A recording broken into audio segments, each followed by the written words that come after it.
started that I'm going to cover some hard material here. And so I want you to know that you're in a safe space. We're together.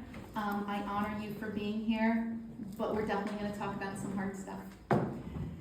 The Little House That Could, a timeline of freedom.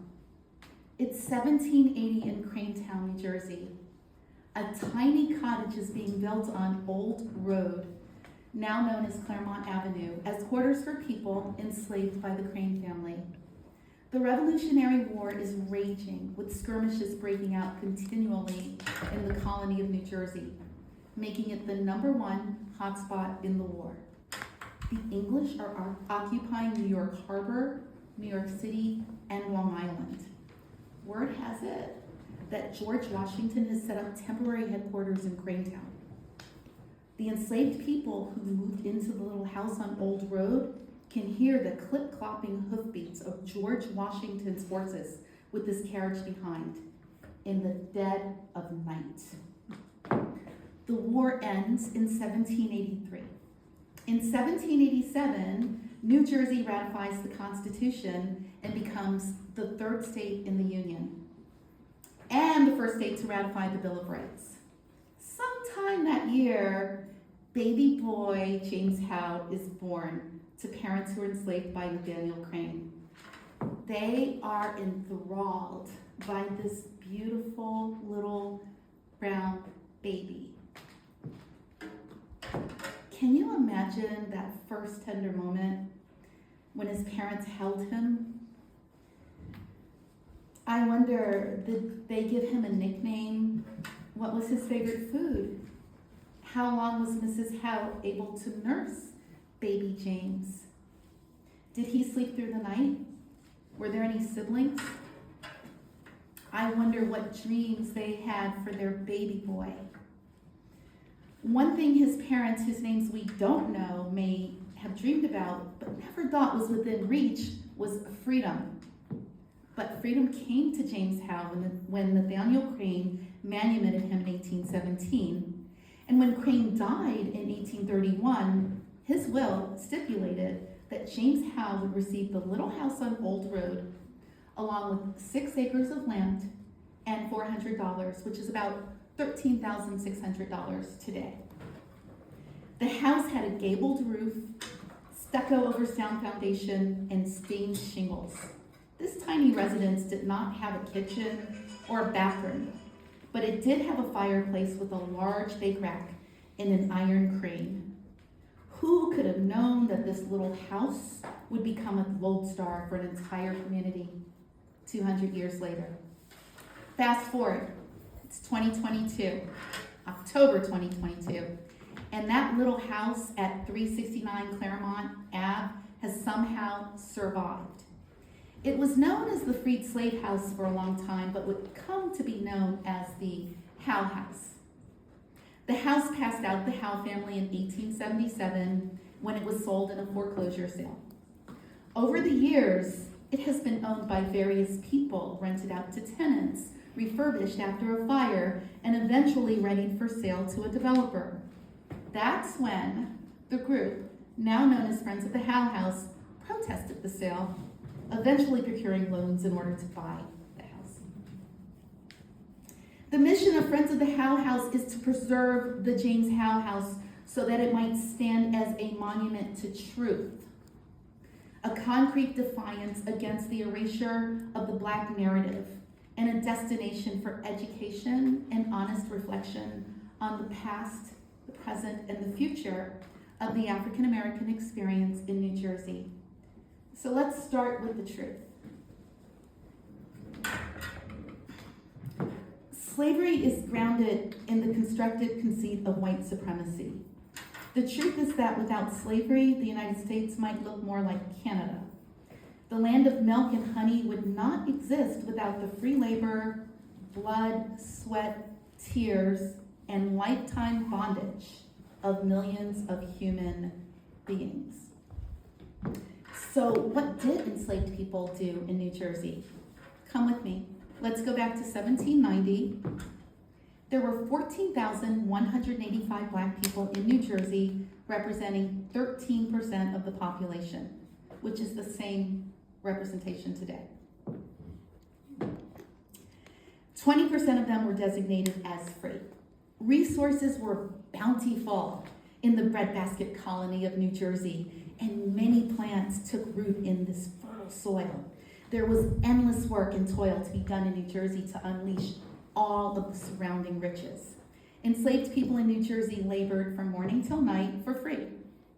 They worked on farms, growing crops year-round, cultivating cabbage, corn, wheat, squash, and all manner of seasonal fruits and vegetables. Women performed round-the-clock domestic work, including emptying chamber pots, cooking meals, caring for and even nursing children, and keeping oil lamps filled. Manufacturing iron was a mainstay economy in New Jersey and the other middle colonies. Enslaved people mined iron ore and processed it. Then they used the iron to make barrel hoops, anchors, and chains for ships, wagon wheels, tools, spikes, kettles, and nails.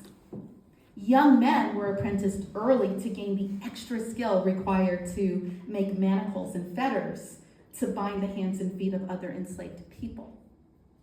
On every corner, in every field, along the byways and the marshes of New Jersey, enslaved people labored, clearing forested lands, procuring firewood and timber, and working at the ports where recently trafficked black bodies arrived every single day. Enslaved people known as scavengers were responsible for the nocturnal task of going from one outdoor privy to the next, collecting human excrement and taking it to the refuse pits on the edge of town. Other enslaved black men, as well as freedmen, worked as highly skilled artisans in millinery, carpentry, barrel making, and other trades.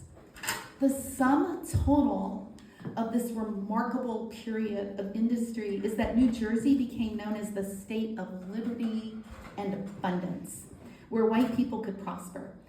And for black people, all that talent, those skill sets, that work ethic, those years, those dreams denied, that joy sucked dry.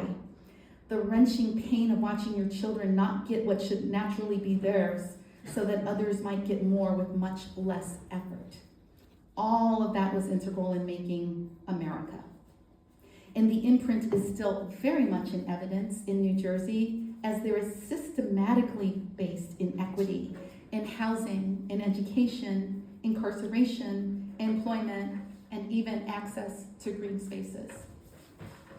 Did you know that J.P. Morgan used slaves as collateral?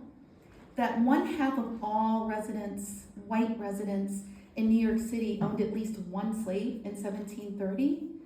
That there were constant revolts against enslavers by black people in New Jersey? That the New Jersey Society for the Abolition of Slavery, which was founded in 1786, helped increase manumissions? That New Jersey was the last state to ratify the 13th Amendment, ending slavery in 1866. That because of the anti-literacy laws in the 1700s and 1800s, black people who were caught reading in New Jersey were whipped. That a slave who was found to be able to write would have their fingers amputated, as literate slaves frequently forged free papers for themselves and other slaves.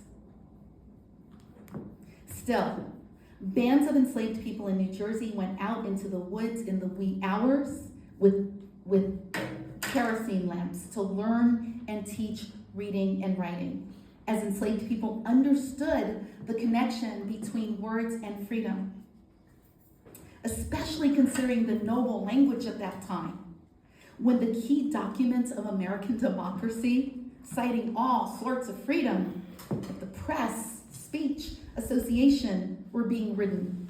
Enslaved people understood those freedoms and wanted them for themselves. So let's talk about the Howe House. What's in a home? What about this little house? Why does it matter so much? The thing about a real home is that it provides sanctuary to be fully human, the security of 4 walls and a place to lie down and rest deeply at night, a place to laugh at the antics of your siblings and tell spooky stories, a place to celebrate new babies and personal victories, and a place to weep and to grieve the monumental losses that come to any human being and have come in large, heaping lots to African Americans. The James Howe House is less than 1,000 square feet, but it holds the collective stories of tens of thousands of enslaved Americans and their descendants, me. This house stands as a testament to freedom, persistence, tangible Black history, and the power of collaboration. From here, we continue building, documenting, archiving, giving tours, and working to become a go-to destination in New Jersey. In addition, Friends of the Howe House will be introducing a curriculum for 3rd to 5th graders.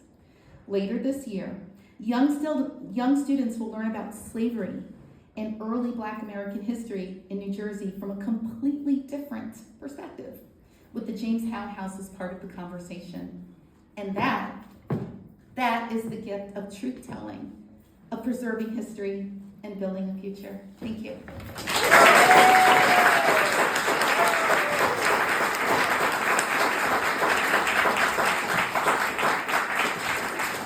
Nicole Gray, that was beautiful and so important.